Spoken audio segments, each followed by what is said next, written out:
Bueno, vamos a entrar en el mensaje, ¿le parece? Y quiero continuar la edificación que se ha estado hablando. Mire, la trilogía. Dejando el eslogan para vivir en la vida real, parte 3. Creo que esta es la primera vez en la que se hace una serie de 3 y lo predican 3 personas diferentes, ¿no? ¿Verdad? ¿Quiénes han escuchado la parte 1 después del domingo? Después de ese domingo, ¿quiénes la volvieron a escuchar? Levante la mano. Vamos a acusarnos ahora. Vamos a hacer intencionalidad extrema, ¿le parece? Ok. ¿Y quién escuchó la 2 después de ese domingo, aunque sea una vez? ¿Y quién vio? Porque a mí me parecía, mire, yo vi como el pastor predicó y la palabra ahí ya predecible. El error que nos dicen no cometa, yo me vengo a confesar. Predecible, esta palabra va a esta dirección. Y de repente Wilson le da un twist y yo digo, wow. ¿No les pareció? Que bueno, sí, dejemos la teoría, dejemos de hablar de Mastercard, dejemos de hablar de Coca-Cola y vamos a hacer las cosas como son y de repente Wilson se baja con un par de frases que a mi vida han sido flechas y quiero desarrollarlas aquí y quiero después continuar el mensaje porque es como esa serie que tuvo un desarrollo inesperado para mi vida. Y yo que me creía libre de asumir hacia dónde iba una palabra, me vi confrontado en la torpeza de predecir. Entonces diga conmigo, no hay que predecir, hay que aprender. Mire, entonces orando por esta palabra, yo le decía al Señor, bueno Señor, sinceramente, ¿qué más puedo darle a esta palabra que ha tenido un giro tan importante? Y la secuencia ha sido muy peculiar. Yo quisiera dejar de usar palabras tan puntuales, pero es que me gana. Es que han quedado frases boyando en mi vida o en mi mente, pero no han quedado boyando como un objeto en alta mar que queda flotando y derivando en la nada y bueno, se pierde entre ideas grandes.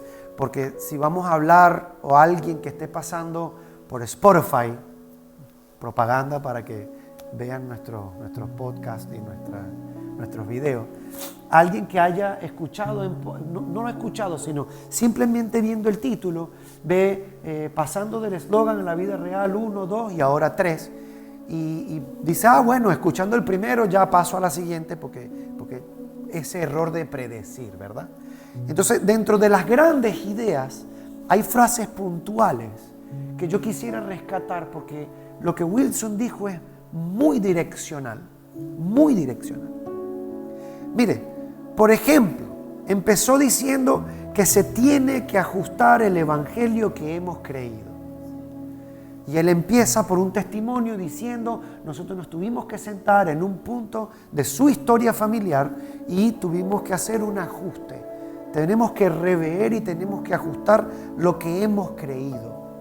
Y a mí me salta un fusible ahí. Digo, es que yo puedo creer incorrecto aun cuando lo que se está escuchando es lo correcto. Y hago referencia con esto a lo que típicamente se dice, palabra escuchada no es palabra aprendida. Si yo digo cruz y en este auditorio, voy a cambiar ahorita, mira cómo voy a cambiar. Si yo digo cruz y en este auditorio alguien se hace referencia al apellido de Luis, pues bueno, no estamos creyendo en nada. ¿Verdad? ¿Cierto? Y en medio de tanto ruido mundial que viene siendo las noticias, estuve en casa de un cliente, y voy a vivir abriendo paréntesis, pero por favor téngame paciencia al principio. Estuve en casa de un cliente y estuve 3 horas y media resolviendo un problema ahí que tenía que ver con algo de video, y en el video estaba Fox por alguna razón. Y esas 3 horas y media que yo estuve ahí se la dedicaron al choque de Tiger Woods. Y yo salí de ahí diciendo, no sucedió nada bonito en 3 horas y media para que la noticia por lo menos abajo diga, mira, y se curó a alguien, se abrió una congregación, o sea, algo que dé esperanza. Imagínense, ante la ausencia de noticias se rellena con cualquier cosa, aún cuando es negativa. Y 3 horas hablando de cuán trágico o qué calamidad mundial ha sido que Tiger Woods chocó. Y ahí fue donde yo identifiqué esto. Corremos peligro en nuestra propia vida que ante el espacio vacío de algún pensamiento, nosotros llenarlo con cualquier cosa. Déjeme parafrasear. Si yo estoy escuchando de evangelio, yo estoy escuchando de fe, yo estoy escuchando de cruz, y esa forma tiene, por ejemplo, un cuadrado, pero en mi mente, mi conocimiento, mi entendimiento, lo que yo he escuchado, lo que a mí se me ha explicado, es un redondo, yo corro el peligro de rellenar esas esquinas con mi imaginación o con cualquier cosa que a mí me ajuste.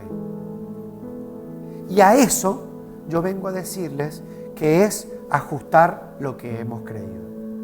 Vamos a tener que sentarnos y con honestidad, en detenimiento, reconocer qué evangelio estamos creyendo.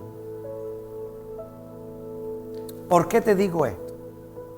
Porque esas piezas que nosotros, por imaginación, por ignorancia, por buena intención, por sentimiento, por cualquier razón que usted quiera, y es válido hasta hoy, por cualquier razón que usted quiera, usted rellenó lo faltante, o peor aún, cortó de lo sobrante para no extendernos, es penalidad. Ahí no debemos apelar a eso. No debemos apelar a nuestra imaginación, no debemos apelar a nuestros recortes, no debemos apelar a nuestra humanidad pretendiendo que nos funcione. ¿Correcto? Entonces, si a usted todo le está funcionando a la perfección, yo le pido paciencia, está escuchando a alguien que no. A mí no me ha funcionado todo. Y yo quisiera servir de ejemplo a personas que tal vez están pidiendo un poco más de luz o están reconociendo que estamos perdidos sin Él y que hay áreas de nuestra vida que están perdidas. ¿Por qué están perdidas? Porque no reflejan lo que está escrito, porque no condicen con la verdad que el Señor nos ha dado. Y si no condice, entonces hay que sentarse, hay que detenerse y hay que ajustar de manera consultiva y directriz lo que hemos creído. ¿Correcto? Entonces, como primer punto, nosotros tenemos que escribir, para los que toman nota, o guardar en nuestra memoria, nuestro primer punto es, tengo que rever y ajustar el evangelio que he creído. Como primer punto. No porque el evangelio falle, sino porque mi concepción de este evangelio ha sido fallida. Yo he creído de manera incorrecta o yo entendí de manera incorrecta, y cuando voy a apelar por eso en los días de la vida, me veo con vacíos. La segunda tendría que ser, y siempre voy a hacer al principio referencia en mi introducción a lo que dijo Wilson, es que si aumentamos la honestidad de lo que podemos sostener, ese nivel de verdad nos colocará en una mayor precisión espiritual. Yo no sé si a usted esto le voló la cabeza. ¿Sabe cómo hacen en las películas? Que está la persona, el personaje ahí en pleno y explota una bomba. ¿Y cómo queda el personaje? Aturdido. Yo tuve que volver a escuchar el mensaje porque yo perdí 1 minuto fácil clavado en esta frase. Cuando Wilson dice esto, es imposible no sentirnos, si estamos sentados aquí, convocados, trayendo nuestro espíritu a la sintonía de lo que se habla, a la educación espiritual que esta casa está impartiendo. Si estamos aquí con honestidad, escuchar frases como esta deben ser confrontativas. Y entonces yo digo, bueno, punto número 2, tengo que ver la distancia que hay entre mi vida y el Evangelio. Para muchos, ver un cuadro o una imagen como lo que se ha presentado por varios meses, de círculos concéntricos y el Evangelio en el medio, es normal. Diga conmigo, es normal. Pero cuando algo pasa en la vida y se da cuenta que su vida pierde centro y empieza a divagar y a chocar contra los rieles y a hacer un desastre, eso fue porque el Evangelio no estaba centrado, no estuvo a centro. ¿Y cuál es la reacción primaria o lo que se espera cuando se muestra una imagen como esa, o cuando se habla que el Evangelio tendría que ser el centro de nuestra vida? Es que la distancia tiene que ser cero absoluto. Cero absoluto. No importa en qué dirección haya un viento que sople a nuestra vida, no hay un movimiento ni siquiera milimétrico. Y si yo tengo que rever el Evangelio, peor aún, tengo que rever qué distancia hay entre mi vida y ese Evangelio. Porque capaz que era el centro de lo que yo me imaginaba. Y cuando yo rectifico lo que es el Evangelio en mi vida, capaz que el centro cambió. Y sería torpe quedarme en el mismo centro cuando el centro del Evangelio ha cambiado. ¿Por qué? ¿El centro del Evangelio cambia? No. Si yo le quito mi imaginación a una figura y yo le empiezo a limpiar lo que hay, el centro es el que siempre fue, pero ahora a mi vida se vuelve visible. ¿Verdad? Y ya veo el centro, ya veo el Evangelio, ya veo mi vida. ¿Qué queda? Gestión.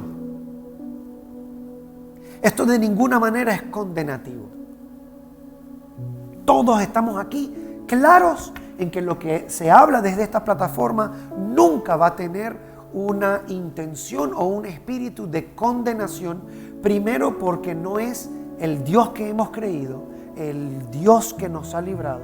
Entonces tampoco va a ser el espíritu en el cual nadie desde esta plataforma va a hablar. Pero sí va a ser sin sentimientos, ¿no? Como cuando el doctor dice, hay que operar, hay que abrir, hay que coser. Cuando hay una operación que hacer, él no puede venir y decir, no, bueno, como que por ejemplo, como dígame las cosas como son.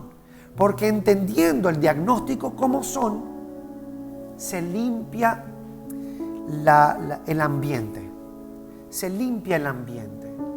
¿Por qué queremos un ambiente limpio? Porque queremos que usted quede confrontado al 100%. Y queremos que usted no nos haga responsables de algo que no fue lo que se dijo aquí. Entonces, al dejar esto establecido y limpio, queda claro que hay un evangelio que hay que ajustar y que hay una distancia hacia el centro de ese evangelio que hay que rectificar, ¿verdad? ¿No? ¿Sí?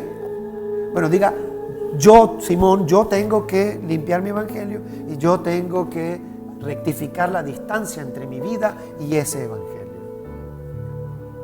¿Cómo empiezo? Porque venir aquí y decirte, es que, Wilson, tú tenías que rectificar el evangelio, sin decirte por dónde empezar, es medio diabólico esto. Porque entonces, no solamente que te digo algo que claramente no has visto, porque nadie vive peor de lo que sabe vivir. ¿Se entiende ese comentario? Yo vivo lo mejor que sé vivir.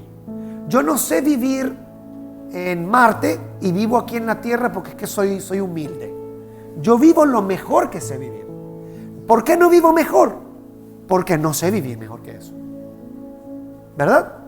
Entonces cuando yo vengo y te digo, es que hay un evangelio que tienes que rever, no lo has revisto porque no supiste reverlo o porque no se nos reveló por luz. No hemos centrado la distancia porque no hemos sabido si hay un margen de error, si hay una gracia que se revela, si hay una luz que va en aumento. Nunca va a ser quedado expuesto sin solución. En estos 3 mensajes, ese ajuste sucede dejando el eslogan. Si usted ve que usted ha dicho una frase y que por las picardías del Señor, por lo menos a mí me sucede con mucha frecuencia, cuando yo digo una frase, a los 2-3 días, a la semana, sucede algo que pone a prueba esa frase y yo fallo, el Señor lo único que te dijo fue eslogan. Porque cuando el Señor escuchó mi confesión, Él dijo, se puede, va a probar, viene el evento y fallamos. Y el Señor después, ¿y entonces? ¿En qué quedamos? Pensé que cuando lo dijiste era verdad. El Señor cree, imagínense, hemos escuchado muchas veces, el Señor tiene que asumir que nosotros somos normales. Que cuando decimos algo es porque realmente vivimos por eso. Y cuando nosotros cantamos aquí, Señor, estoy perdido sin ti, el Señor llega a darte centro, a darte dirección. Pero entonces cuando viene a darte dirección, que hay un cambio de rumbo, nosotros seguimos hacia el barranco. Y el Señor te dice así, como en las comiquitas, ¿no? Coma en Joe, aquí, sí. Y nosotros seguimos, nos comemos de largo el cartel. Y el Señor dice, pensé que estabas perdido sin mí. ¿Cómo hacemos? ¿Cómo hacemos si venimos aquí y declaramos por eslogan y cuando llega la aplicación de nuestra vida, la vida sigue como barco a la deriva? Porque yo no sé usted, yo estoy convencido, o a mí el Señor me convenció que Él me escucha y que Él pone todo en pos a lo que nosotros hemos hablado. Mire, hubo pequeñito. Hubo un miércoles que teníamos los servicios en casa del pastor y el Señor me dispara, pero como una flecha. Y yo le digo al pastor, quiero orar. Creo que ha sido la única o 2 veces que yo he interrumpido y me paro enfrente y yo salgo y yo les digo, aquí hay que alabar, nos vaya bien, nos vaya mal, nos den, nos roben. No, aquí hay que alabar, aquí hay que adorar, hay que reconocer. Y yo estaba tan efervescente que yo salí de ahí pero gozoso. Y la siguiente mañana, mi cuñado me llama y me dice, ¿te llevaste el van? Y yo, ¿cómo que me llevé el van? Sí, tu van aquí no está. Yo estaba parqueando un van en el warehouse de él. Y yo, ¿cómo? No entiendo. Y yo empiezo a llamar y no. Y me meto en las cámaras y a la 1 de la mañana viene un tipo, rompió un vidrio y se llevó el van. ¿Y dónde quedó el alabar? Sea que te den o sea que te quiten. ¿Dónde quedó? Y para mí eso fue un hachazo aquí. Yo digo, ¿puedes darme tiempo de reacción por lo menos? asimilar entre lo que me dijiste y lo que me pasó. En tiempo real como que no me da todavía. Estoy muy niño todavía espiritualmente, como para que me pruebes de esa manera. Y no, él sigue así. Yo ¿qué quiere que le diga? 10 años después todavía estamos en esto. Lo que le quiero venir a decir como introducción, fíjese, esto es la introducción, es que tenemos que dejar la soberbia. Es soberbia, es ego, no es otra cosa. Es soberbia. El llegar aquí, pararse y decir el evangelio tiene poder, el Señor lo puede todo, y después allá pegarse el dedo chiquito contra el contén, ya es maldecir. Y lo vengo a decir por mí, de verdad. Vengo a que usted se identifique con lo que le pasa a Simón. Pegarse el dedo chiquito, el pie y echar culebra y decir todo esto no es coherente para mi vida. Entonces, más que darles un mensaje, yo estoy buscando es gente que se una a mí para renunciar a esto, a renunciar el eslogan y empezar a vivir una vida real. Porque esto no me pasa a mí, esto pasa generacionalmente. Hay una generación, sin importar la edad, que repite como un loro, y en el momento en el que las papas arden, todo el mundo se manda a correr. Y entonces no hay una frase con sustancia como que si hablamos con honestidad vamos a poder sostener un evangelio. No, para mi vida, yo debería tener prohibido decir este tipo de cosas hasta que el Señor realmente me revele lo que esto es. Porque que a nosotros nos enseñen desde noviembre, donde lo cierto se vuelve real, configurando la mentalidad, obediencia voluntaria. O sea, ate con un hilo los últimos 5 meses y usted va a ver una flecha direccional en lo que el Señor está queriendo hacer en esta generación. No es una prédica aislada, no existe algo así como un mensaje para este domingo. No hay un bloque para que quede a la deriva. Siempre hay un bloque dentro de una construcción, dentro de una edificación. Es imposible creer que un bloque va a resolver nuestra vida. Es imposible o de repente infantil creer que venir un domingo a agarrar un bloque de lo que yo escuché, por más en serio que yo me lo voy a tomar, va a resolver algo. ¿Qué resuelve en nuestras viviendas un bloque? 3 pies de cable. Un solo enchufe. ¿Qué resuelve? Nada. Y en el momento en que resuelve es porque fue una emergencia. Entonces eso debería ser prueba que tenemos el Evangelio y a Dios de bombero, apagando fuego todo el tiempo.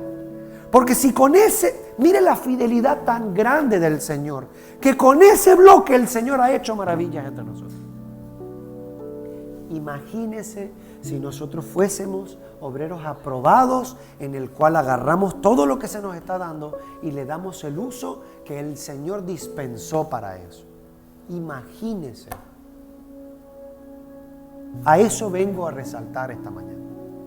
Vengo a decirle que decir que el Evangelio tiene poder y que cuando se tiene que manifestar ese poder no se manifiesta, entonces hay una vida hueca, címbalo que retiñe. Hay sonido pero no hay sustancia. ¿Por qué decimos esto, María Mercedes? ¿Por qué decimos esto? Es porque el Evangelio no necesita defensa. ¿Quiere que lo repita? El Evangelio no necesita defensa. El Evangelio fue Evangelio antes que yo nazca y el Evangelio seguirá siendo Evangelio después que yo me vaya. Entonces no necesita que yo lo defienda. No necesita. El Evangelio no va a ser más Evangelio. Si yo me pongo una camiseta y yo digo Evangelio, no lo hace más. Pero el Evangelio sí necesita manifestación. Y como nos gusta como que defender lo que yo creo, pero no porque estoy defendiendo el Evangelio, sino porque estoy defendiendo el ego de que lo que yo creo es lo correcto.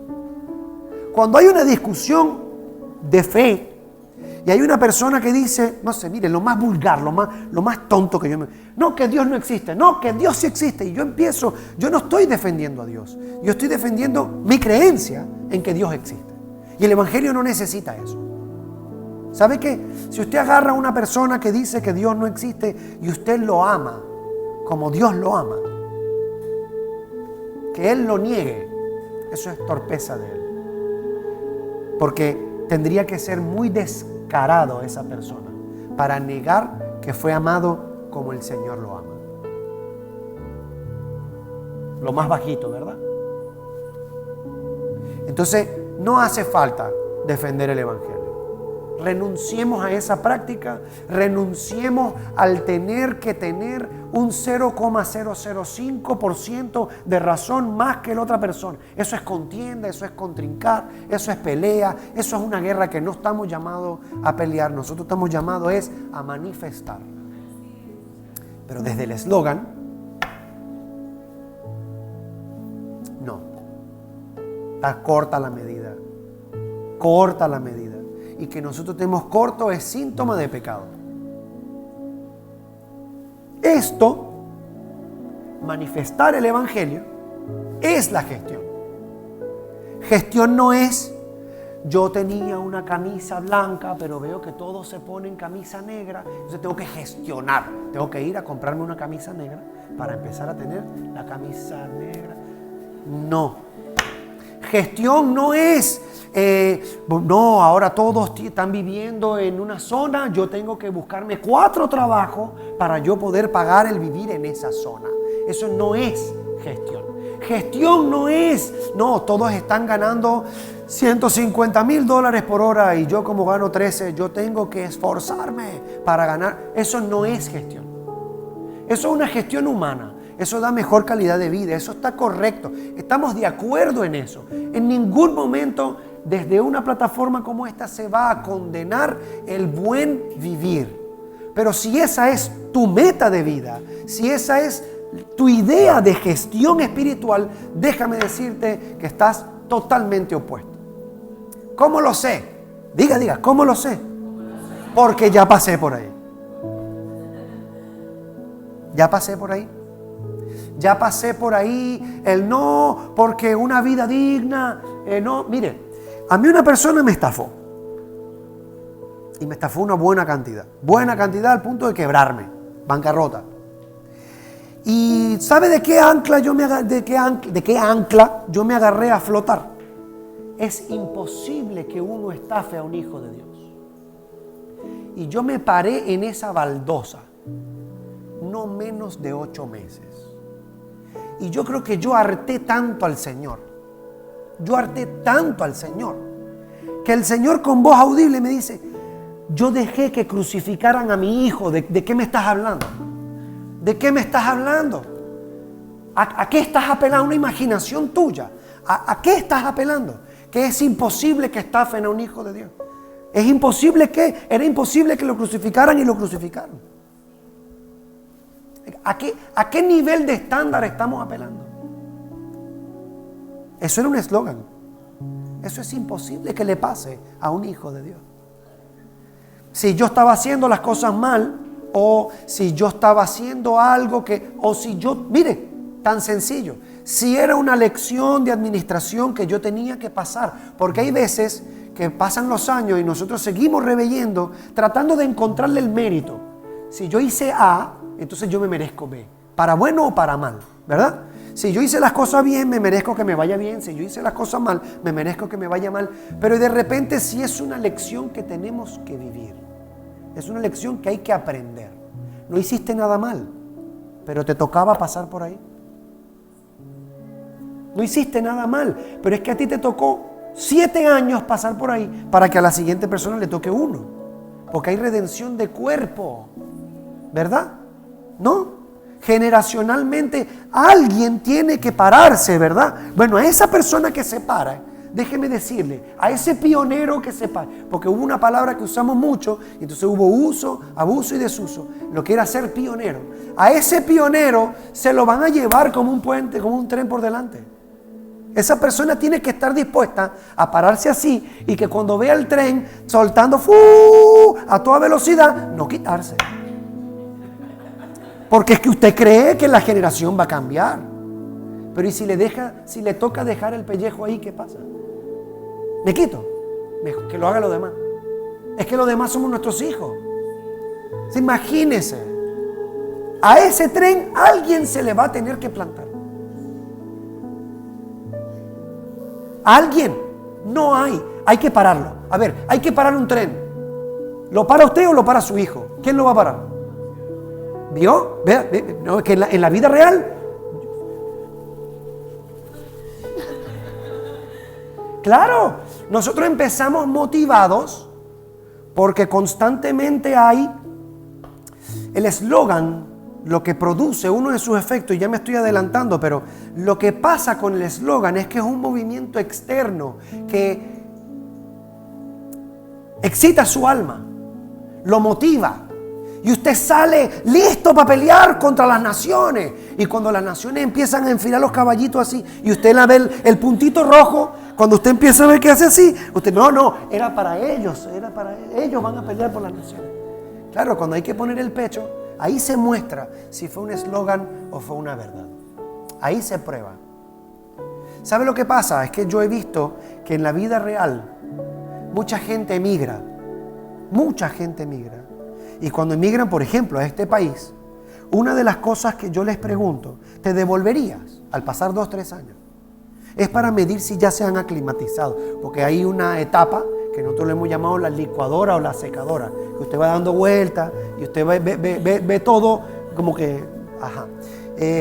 Y medir eso es cuando usted pregunta, ¿se devolvería? Y esa persona dice, no, para nada. Aquí mis hijos tienen un mejor futuro. Eso es en el Evangelio. Esa postura es la que hace falta en el Evangelio. Estar posicionado aquí en ser el nuevo, en tener un título en otro país, pero estar aquí trabajando 4 o 5 niveles, entiéndalo por favor, no estoy denigrando trabajo, pero 4 o 5 niveles por debajo, cobrar la mitad de lo que cobraría una persona legal haciendo exactamente lo mismo, que a usted le pongan un horario que no conviene, que a usted lo sacrifiquen, que lo estafen, que le hagan todo, sencillamente porque usted es el emigrante y usted ha venido y usted está convencido que se va a quedar porque sus hijos van a vivir mejor. ¿Por qué no hacemos eso en este reino? ¿Por qué cuando viene entonces la prueba, el manifestar, el parar el tren, el que pegue la bala, el todo, nosotros no estamos convencidos? Porque hay un alto nivel de eslogan, hay un alto nivel de factores externos, de motivación que sucede cuando nosotros escuchamos frases que ni nosotros nos las hemos creído. Y está bien que eso suceda. Al principio yo veo a mis hijos en la primaria hablando de cosas que todavía ni llegan. El problema que sucede es que cuando usted permanece en una comunidad de fe el tiempo suficiente, usted va a empezar a escuchar cosas fuertes. El ejemplo claro que dice nuestro pastor es que las cosas, sus padres, las cosas las guardaban ¿dónde? A ver si usted ha prestado atención. ¿Dónde? Arriba de la nevera. El problema es que usted tarde o temprano va a llegar arriba de la nevera y ya se espera que usted no juegue con lo que está ahí. Porque hubo un criterio. Lo importante está aquí.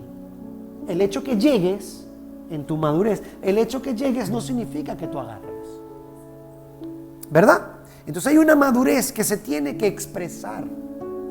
Hay una madurez que no permite seguir viviendo por eslogans. Hay una madurez que va a exigirnos de una manera sin creer que tenemos margen de negociación. Nos va a tocar detener el tren. Lástima que este es el punto, o para arriba o para abajo, usted vea en qué nivel, en qué parte del mensaje estoy. Esta es la frase que no vamos a poder negociar. Nos va a tocar detener el tren. No hay otra.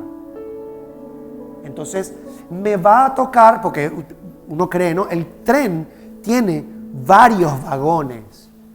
Me va a tocar frenar el tren con el vagón de lo que heredé de mis padres, con el vagón de lo que mi esposa heredó de sus padres, porque estoy casado, con el vagón de lo que culturalmente un venezolano haría, con el vagón de cómo se comporta la gente en Miami. O sea, con todos esos vagones, a mí me va a tocar pararlo.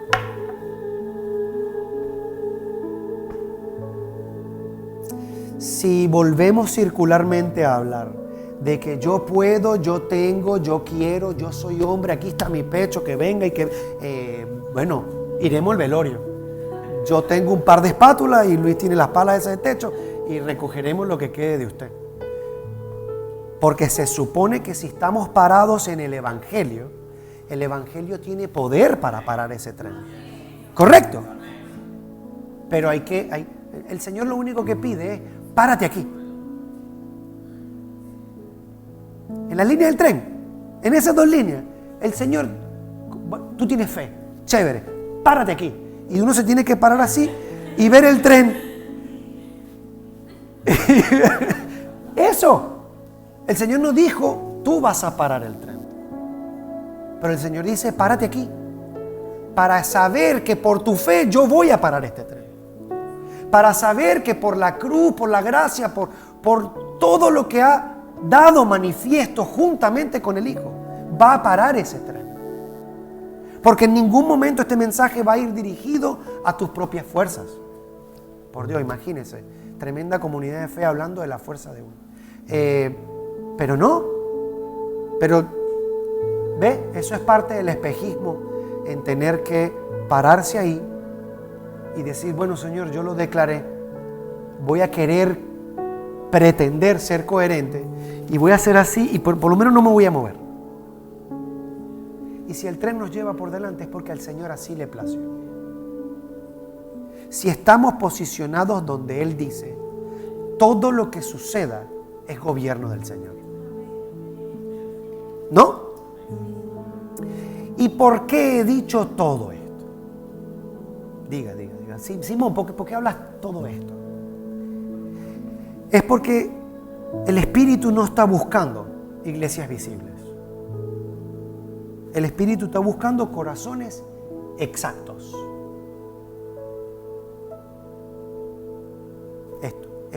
Esta tensión es lo que yo quería buscar. ¿Se han dado cuenta que desde los últimos 20 años para acá todas esas mega iglesias y todo eso súper gigante ha empezado a desaparecer? ¿Y usted cree que esto ha sido fuera del control del Señor? Porque así como yo le he explicado, hasta le di un pequeño ejemplo de cómo ha sucedido en mi vida, yo sí, 100% estoy convencido que el Señor habla primero. Y que todo lo que el Señor ha estado predicando en este tiempo a través de nosotros es una luz en el tablero. Y el Señor está diciendo que esa mega iglesia ya no va a ser el formato. Pero el corazón sincero y exacto va a ser lo que altere el rumbo de la historia. Un corazón exacto, determinado y entregado al Señor cambiará el rumbo de nuestra historia. ¿Por qué les digo esto también? Porque todo lo que digo así va a tener un porqué a partir de este momento. Cuando hay un corazón exacto, parte de lo que se dice que es un corazón exacto es que se empieza a hablar con honestidad. Hablemos con honestidad. No disfracemos más las cosas. Cuando nos sentemos entre nosotros, cuando busquemos consejos con nuestros pastores, cuando oremos al Señor, hablemos con honestidad. Dejemos de maquillar las cosas. Empecemos a adueñarnos de nuestra realidad. Porque desde los eslogans tampoco se puede dar un diagnóstico correcto. Y si usted llega a alguien como nuestros pastores y le empieza a decir las cosas usando refranes, usando medias tintas, el consejo tampoco puede ser tan preciso. Y cuando usted va a un doctor, el doctor no le da una sustancia adulterada, le tiene que dar una sustancia precisa. Y entonces por eso estamos hablando de corazones exactos. Porque tiene que haber un corazón exacto en el que esté hablando y tiene que haber un corazón exacto en el que esté escuchando. Esto se acabó, el margen de error en el que, bueno, esto entre 8 y 12 voy. Esto no es Comcast. Esto no es un appointment en Comcast que te dice entre las 8 de la mañana y las 12 del mediodía. No, dime con precisión. Vamos a entrenarnos, porque si el Señor habla primero y el Señor ya está empezando a sonar como exigencia de un corazón exacto, es porque llegará el punto en el que se va a probar la exactitud del corazón. Cuando el Señor habla en decir que nosotros tenemos que tener una obediencia voluntaria, se va a probar esa obediencia voluntaria. Cuando el Señor dice que tenemos que entrenar la mente de un libre, tenemos que probar que pensamos como libres. El Señor habla porque espera. ¿Correcto? Y cuando dejamos que esa luz toque lo que hemos intentado ocultar por tanto tiempo, con una cortina, vamos a poner la silla donde no se ve esta rejilla, vamos a poner una lámpara que tape la grieta. Cuando empezamos a maquillar esto, no va a sostener. Y mira hasta dónde voy. Cuando dijiste que tenemos un evangelio hilado que no soporta los tirones de la vida. No se puede vivir con esto ya. Hemos llegado a un punto donde no podemos. Mire, se está haciendo un discipulado, se está predicando. No con alarma, porque el Señor es más Señor de lo que yo pudiese declarar. El Señor es más Dios de lo que yo puedo declarar. Pero yo le estoy tratando de transmitir que si se está hablando esto es porque llegará el tiempo en el que tendremos que vivir por lo que estamos escuchando. Y si usted lo está creyendo y usted tiene la osadía de decir amén, a usted también se le va a contar. Y las cosas no siempre pueden ser rosas. Vamos a tener que atravesar la duda entre hablar como el Señor habla o hablar como todos hablan aquí. Vamos a tener que atravesar la duda entre escuchar la música que todos escuchan o escuchar lo que el Señor quiere que yo escuche. Vamos a tener que atravesar esa duda. Vamos a tener que preguntarnos, ¿es esto permitido en el Evangelio que yo he creído? Va a tener que haber un ajuste, va a tener que haber una rectificación de distancia, va a tener que haber una convicción, porque si el Señor está hablando cosas como esta, es porque vendrá el día en que por esto tendremos que vivir. No va a haber crecimiento sin corrección. Y en este punto, a hijos adultos, a hermanos adultos, a compañeros en la fe, a familiares en la fe, adultos, les vengo a decir que la corrección no es esa corrección que usted se está imaginando, que es que el Señor va a venir y le va a decir, no, corrige. No, va a venir a través de su revelación. Si usted está escuchando que tiene que corregir, el Señor espera que usted sea coherente y corrija.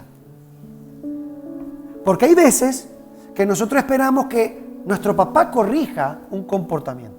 Yo como con la boca abierta hasta que mi papá me diga, come con la boca cerrada, come con la boca cerrada, come con la boca cerrada. Y entonces por una cuestión de trituración aprendo a ser decente y como con la boca cerrada.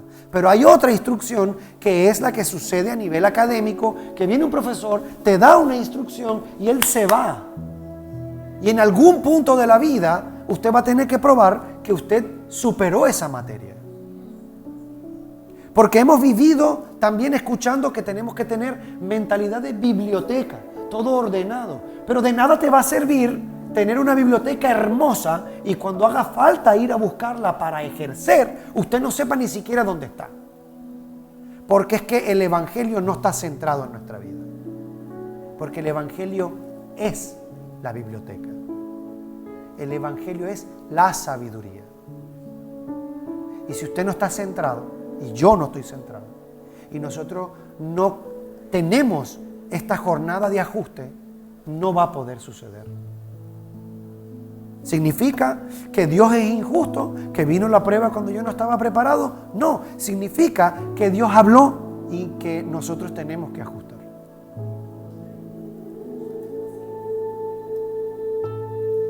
Dios constantemente está recordando a su pueblo que la verdad no se mide por repetición, no se mide por imitación. Usted puede repetir 1000 veces que usted es carro, no lo va a hacer.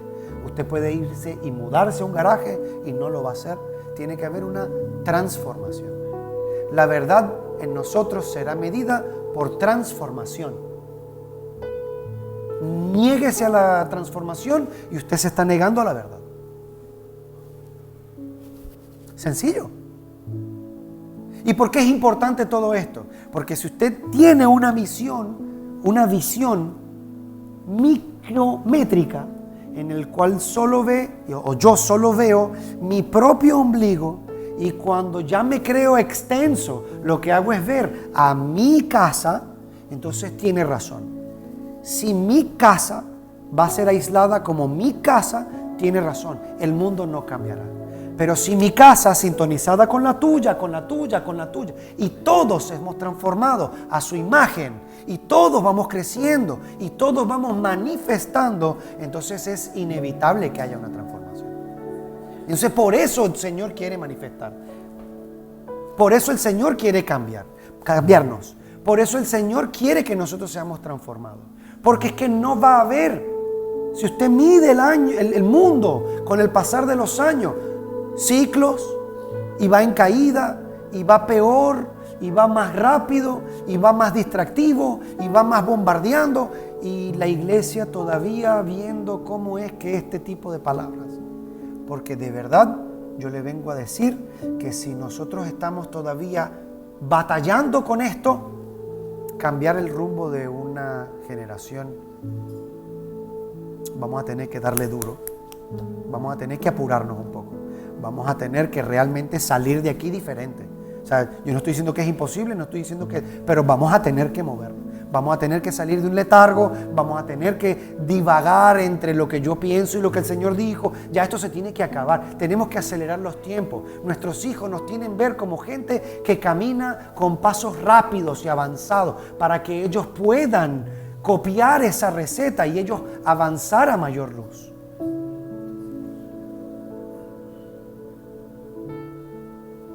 Para los que se alarman porque el mundo está sacudido, yo les vengo a decir que mi percepción, Simón, es que el mundo se sacude para generar espacios donde la luz sea expuesta. No se sacude para generar caos, muerte. Esa puede ser su intención. De una manera en tinieblas, el mundo puede sacudirse creyendo que va a destruir. Pero cuando hay sacudimiento, usted empieza a ver que se empiezan a abrir. Esas grietas son proféticas para la manifestación de la luz. Si usted ve que el sistema donde usted vive se está moviendo, es porque se está abriendo un espacio. Torpeza sería que ese espacio se llene en más de lo mismo y no de la iglesia. El Señor permite que las cosas se muevan para que la iglesia crezca en tamaño y en manifestación. No para que nosotros seamos intimidados porque es que el mundo viene como una avalancha. Mentira, eso es lo que quieren que nosotros creamos. No, que el mundo cada vez está peor, que hay guerra, que estamos siendo invadidos, que van a perseguir a cristianos en 50 países. No. Esa separación no puede ser ni siquiera confrontada desde un evangelio hilvanado. Porque vamos a perder, somos suicidas. Entonces el Señor, ¿qué tiene que hacer? Protegernos, porque es que impedirnos de cualquier manera, porque es que vamos cabalgando. Para ir terminando, Dios está llevando a su iglesia a una fase de reajuste. No para desesperarla. En ninguna intención nosotros tenemos que actuar como que no sabemos cómo termina esta historia, sino para afirmarla, para ganar espacio, para manifestarla. Nos está enseñando a soltar frases, que lo que son es apariencia, para abrazar una sustancia que sostiene cuando más hace falta. El corazón transformado va a dejar de ser una vasija donde venimos aquí a ser llenados y se va a convertir en una fuente donde afuera manifiesta y da.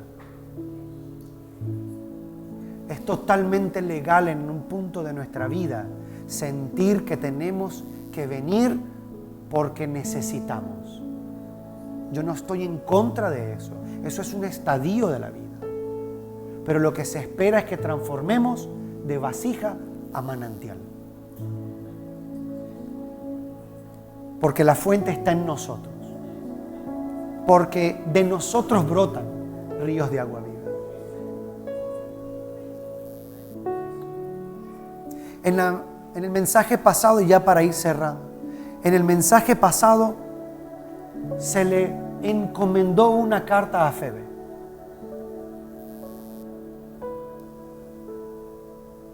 Cada uno de nosotros se nos encomendó una carta. Y somos cartas abiertas. Yo iba a venir con el chiste de decirles, intenté meterme en el post office para empezar a llevar cartas, pero no era muy cómico, entonces no lo iba a decir. Pero quiero que todos reconozcamos que somos cartas abiertas, que el Señor habita y ha escrito en nuestros corazones. Y así como ella, por llevar una carta, quedó en un libro por la eternidad, nosotros, siendo esa carta, imagínese el potencial que hay. Y necesito que se lo crea. Créase que usted es una carta y créase que es una carta abierta, porque nosotros no hemos sido llamados a ser una iglesia correo, y esto está lejos de corregir el mensaje anterior. Esto está para alargar el mensaje, sobre edificando. Nosotros no hemos sido llamados a ser una iglesia correo. Nosotros somos llamados a ser los portadores del mensaje. Nosotros somos la carta. Ahora, ¿qué carta están leyendo cuando ven nuestra vida? ¿Están leyendo a Cristo?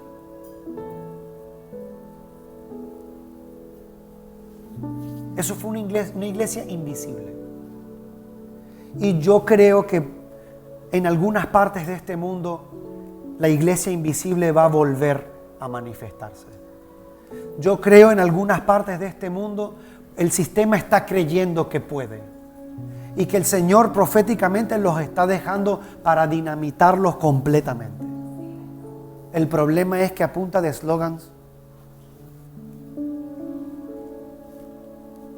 ¿cómo transformamos la vida de un musulmán dispuesto a morir por su ideal? ¿Con una frase? ¿O pagando mal con mal? Yendo y matándolo para que su hijo tenga más rabia todavía. Fíjese en el mundo en el que estamos viviendo. ¿Cómo vamos a combatir desde el eslogan o desde el mundo un problema que está sucediendo y se está dispersando por toda Europa? Por décadas se está diciendo, hoy se está viendo. Usted va a Europa hoy y usted ve la cantidad que hay. Están invadidos. Yo no quiero ser alarmista, pero como la iglesia no se levante, creo que se la van a ver un poquito compleja. Ahora, ¿quién es la iglesia? No somos nosotros. Entonces, cuando yo digo la iglesia se levante desde mi sofá, muy cómodo, eso fue un eslogan. Tampoco ahorita quiero los yihadíes del evangelio, empezar a ir para allá. Ahora no, porque soy carta, entonces yo fui. Tampoco el extremismo, ¿no? Todo en un equilibrio. Pero sí sé y estoy convencido que el Señor está hablando esto a tiempo.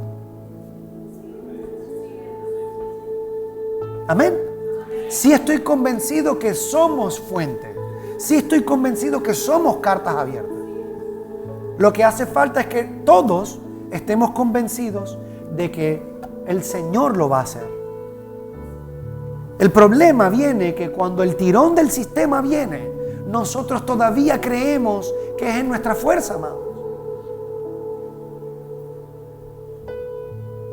El problema es que todavía hay protagonismo en nosotros y creemos que cuando nosotros decimos esa cosa y el sistema se levanta, literalmente se está levantando en contra de nosotros, como si nosotros fuésemos realmente el contrincante. En muchos aspectos el sistema ni siquiera nos registra. Terminamos siendo burla. Terminamos vituperando esa cruz en la que creemos. Porque nos hace ¡hey! Como un perro ahí mismito. Salimos corriendo. Se ríen de nosotros. Se ríen de nosotros. Y estamos llamados a darles una lección, no desde la carne, no desde la guerra, sino desde el amor, sino desde la expresión de un evangelio limpio, de un evangelio que, siendo centro, sí funciona. Porque afuera miden por resultados, pero cuando ven un corazón transformado, pero cuando notan que el Señor cambió tu corazón, ¿cómo se derriten? ¿Sí? Parte de la mentira. Y a eso vengo a decirles esta oportunidad. Si quieren nos ponemos de pie para ir terminando. El sistema engaña haciéndonos creer que nos va a medir por resultados. Y nosotros creemos que los resultados van a ser los mismos que ellos demuestran. Pero cuando mostramos el resultado, cuando expresamos, cuando somos a plenitud lo que el Señor nos ha llamado a hacer, yo no sé si usted ha podido verlo, cómo se derriten. Una persona enfurecida se encuentra a una persona transformada y se derrite. A eso hemos sido llamados. A ser la expresión del Evangelio, a ser la manifestación de nuestro Salvador y a realmente volvernos una vida real y contundente. Yo le doy gracias a Dios por este tiempo. Le doy gracias a mis pastores por seguir creyendo en mí y en la torpeza de mis palabras y dejándome predicar. Doy gracias por la vida de cada uno de ustedes. Yo pido al Señor con temor y temblor que este mensaje, lejos de ser una expresión humana, sea una sustancia que transforme nuestra vida. Si hay algo de verdad en esto, Señor, transforma nuestras vidas. Señor, concédenos la valentía y la sabiduría de entender esto, Señor. Padre amado, porque al final sabemos que todo es por ti y para ti. Renunciamos a toda imaginación, Señor. Permítenos ver cómo centrarnos en tu Evangelio, Señor. Padre amado, porque si es verdad, sabemos que en ti está la victoria, Señor. Sabemos que tú eres el victorioso, Señor. Yo te doy gracias por el privilegio, Señor, de que me hayas salvado y encontrado, Señor, porque no sabría qué habría sido de mí, Señor. Has rescatado mi vida, Señor, has rescatado mi familia, mis hijos. Señor, yo te doy gracias, pero me extiendo a más, Señor. En este ambiente de agradecimiento, Señor, yo quiero más de ti, Señor. Gracias por absolutamente todas las cosas, Padre amado. Amén.